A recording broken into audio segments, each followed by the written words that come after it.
So don't tread on me, for I am your brother. I was born with an American heart. And don't tread on her, for she is your sister. She was born with an American heart. AA Bondy, Alabama. Leo. Is this your first time playing here at Shubas? No, this will be my third time playing your Shubas. third time? Mm-hmm. Actually, this might be my fourth time playing at Shubas, but I played here November of last year and March of this year. So I was just here. Oh man. Yeah. So I just noticed that you just announced a new album coming out in September. Yeah. How is this album different from American Hearts thematically? I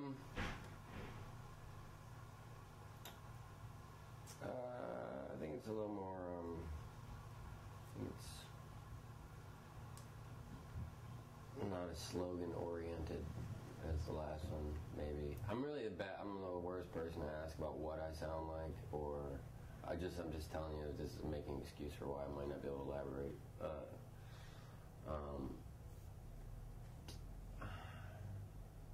Man, I know what the themes are, I guess. They're just kind of, it's like I had to make a record about them in order to not have to talk about them. You know what I mean? So I can't really discuss them. Yeah. I suppose we'll hear when yeah, I mean, and they may be so vague, no one can even really tell what I'm talking about, but, yeah. Okay. I also read that in this album you're playing with a backing band on the recording. Mm-hmm. How is that different, just like recording-wise, from like an 8-track in a barn? It's a lot different because you set out, instead of building something on something, like laying one brick after another, it's kind of, you have to build the whole thing at one time, so everybody has to do their job. It's not a job, but everybody kind of has to be in the same place in order to make that event happen. Because if one person, I'm sure you like leave mistakes in and stuff like that, but if somebody's phoning it in, or there's a glaring issue or whatever, doesn't work, you have to do it again. So it kind of creates a little bit more, what's the word, that moment becomes more important because you have to get it right, which is the way I think a lot of most old records are made, but I don't know, I'm sure people still do plenty of live recording, but. Yeah. Did you feel a lot of pressure at all, like after coming out with your first solo album, which you said you wrote like rather like spontaneously as it came to you? Yeah. Was it different, like kind of purposefully setting out to make a record? No, I mean, I don't think I can do that. I think I have to kind of write myself out of places, I mean, the reason for the last record was because I was tired of doing what I was doing before that, and the reason for this record is it's not that it's that dissimilar, it's just a different way of doing things in order to make it somewhat exciting, if you've been doing something for 10, 15 years or whatever. And yeah, if I can't really intentionally do things like that, I don't know how to really. I always feel like forced or whatever. I mean, a lot of these songs didn't all fall out in a week like the last record, but they just kind of came at their own pace or something. Okay. And so you listen to like a lot of blues getting. I did. I went through a phase. Yeah. Okay. So so you're out of that phase now. There. I mean, I don't know. Still, I get like super excited about something. I mean, that all kind of happened at a time at one time because I hadn't really spent that much time with a lot of those records, and it started with seeing a live version of Mississippi John Hurt playing on a video. I was just kind of entranced by his right hand, what his fingers were doing. And if I had just listened to what he was doing, I probably wouldn't have paid as much attention until I realized that there was all that stuff going on. And so then, yeah, I just kind of gobbled up all this stuff like Skip James and Charlie Patton and John Fahey and all that stuff. I don't really listen to it all that much anymore. Was there like any like kind of driving musicians behind that like helped influence you on this album? No, this one I don't think. No, I mean I didn't really listen to any music while I was making it because I didn't really have a radio or a stereo in my house, and just decided I wasn't going to look at the computer anymore, which is harder than one thinks. If you ever tried to do that, and I didn't really listen all that much. Mm-mm. I mean, there's still it's not like it's like invented a new language or anything like that. Just for the most part,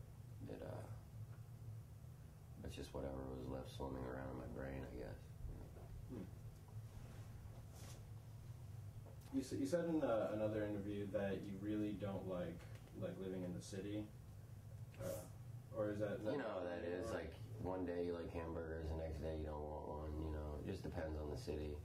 Yeah. You know, I mean, I said this before, but I like getting into places and then I like leaving them. You know what I mean? Like I like arriving and the newness of like getting somewhere, and then also just shrinking in your rearview mirror. I like both of those things. So it sounds like you like touring a lot. I mean, no, it's just I tour. You know, it's like kind of like what I do. I don't. It's easier for me to have something to do every day that way than it is like being at home and figuring out, whatever. I don't know. It's just more exciting, I guess. I get tired of it though, just like anything else. So I know you said that you have trouble like describing yourself, Mm-hmm. but do you ever find it's difficult to sort of like differentiate yourself from like people you would be compared to? I don't think you can set out purposely to do that either. I mean, I think at best you can just kind of come up with something that's honest. It's very hard to do something, I think, that's not informed by something that, turns you on at some point. Maybe when it first started, it was like, whatever, this guy, that guy, I get compared to those things. But after a while, like, the number of people I got compared to got to be so big and insane that it just, like, didn't make sense anymore. And it kind of was easier to just go like, oh, well, people basically what they do is just reference their own catalog and what they're familiar with and try and go, he fits here, I think that's what they do. That's what I do. Well, yeah, that's the reason for all that stuff. People are like, what do you sound like? And we're just like, I'm just another guy with a guitar, I guess. You know what I mean? But that, that said, it's just like, well, that can be anything. That can be, Skip James or James Taylor, or any number of other people, So, I saw a guy that grows aloe and plays slide guitar with a spoon with his mouth. You know what I mean? I'm afraid I don't know what you mean. I've never heard of that. Like he actually plays the guitar and the spoon is in his mouth. Yeah. It's amazing. All you have to do is, plays guitar with spoon, mouth. It'll filter out. It'll make the rest of it happen. You should watch it. It's pretty good. Awesome. Okay, so I have one last question for you. Have you ever felt the need or ever wanted to kind of like express your feelings, I guess, like express yourself in a different medium?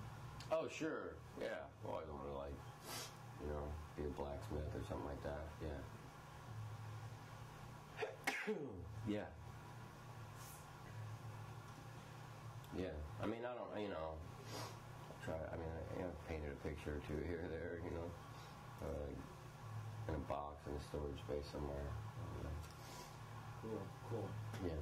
Well, I hope you fulfill your dream of being a blacksmith someday. I hope I stop sneezing. Thank you very much. Yeah. Thank you very much. Yeah. Appreciate it. Good to meet you. Yeah. Thanks, fellas.